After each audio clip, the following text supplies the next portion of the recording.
Ito naman, ramen noodles. Tuloy-tuloy na ang pagkain kong mumurahin.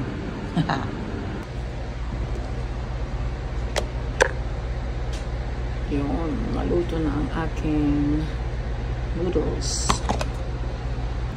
Ayan, ito na yung pinakuluan kong noodles. At lalagyan ko na ng ulam. Ayan, beef with cream of chicken and apples and some beans. Ayan ang ulam ko. Okay, so nilagyan ko na ng ulam sa ibabaw ng noodles. Bali siya na yung nagiging kanin ko. Yan yung aking nilutong beef and with apples,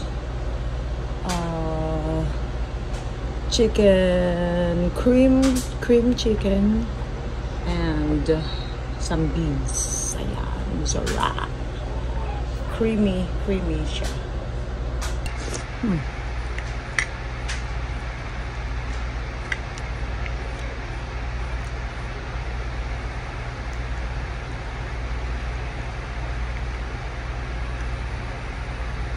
Beef.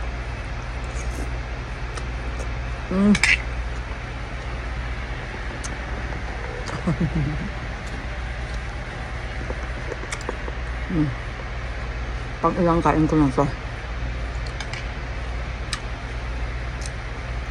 10 beses kumakain sa isang araw. Pa iba-iba.